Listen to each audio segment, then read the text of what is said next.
When BOSGAME reached out to me to benchmark one of their computers, I said to them, I'm going to make a Steam machine. And they sent me out their newest PC, the VTA-439, and this has the very beefy AMD AI9HX 470. Now, it's pretty impressive, and this one's just going to be better. Now, graphics-wise, this is going to have the same 890M integrated graphics, which is 16 compute units of RDNA 3.5, but it does very well for integrated graphics. So as you see here, beyond the CPU, you have 32 gigabytes of DDR5 RAM, 1 terabyte of storage. It also has Wi-Fi 7 and 2.5 gigabyte LAN. So let's just take this out of the box real quick. Whoa, that is tiny. Oh. Yeah, this is a nice looking little PC. So you have in the front here, USB 4 port right there. So if you want to hook up an external GPU to it, you also have 2 USB 3A ports, a USB 2 port. So if you want to hook up like a keyboard or accessories or a wired gamepad, you can. You have a nice, big, thick orange power button. You have a headphone jack there, which is nice. Even mini computers kind of just skip on those. So we have all that there for IO. Let's take a look around the back. You have your 2.5 gigabit LAN ports there, which is nice. You have 1 USB-A 3 port, 1 USB-A 2.0 port, again for accessories.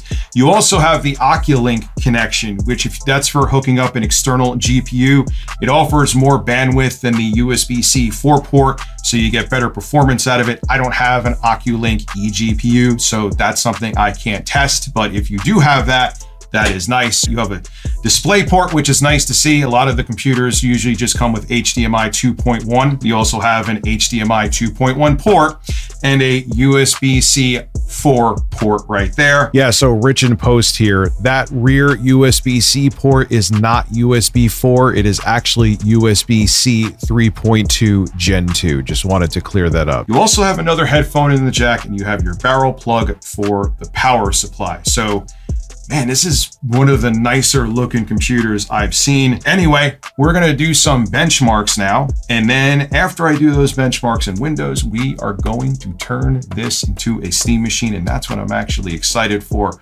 Let's get into it.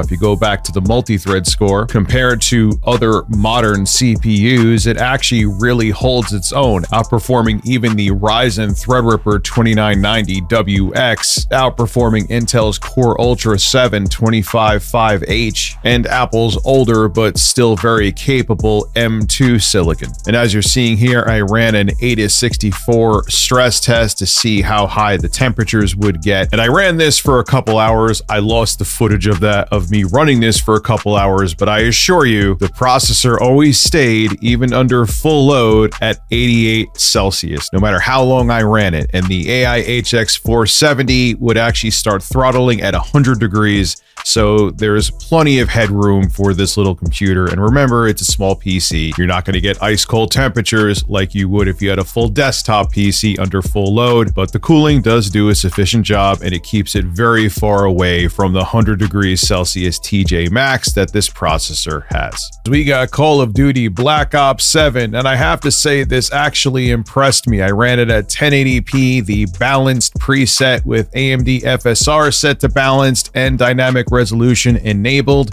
and we got a staggering average FPS of 109.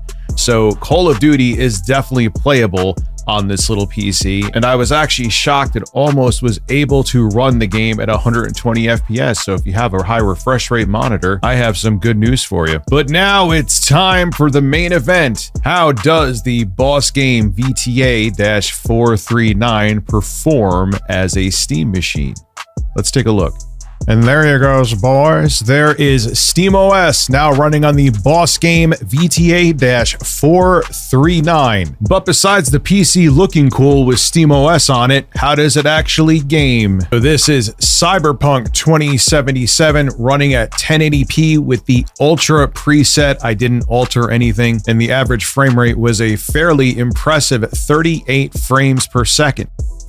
Elden Ring, you know the deal with me with Elden Ring. This is easily my favorite game of this generation, and now possibly my favorite game of all time. Well, on this little Boss Game computer, I am running this at 1080p maximum settings, but one thing I had to do, it seems to be, I may have to try different Proton compatibility layers, is if I didn't have a frame rate cap on, there would be frame pacing issues, but once I put the frame rate cap on, it ran at a rock solid 30 no matter how long I played it.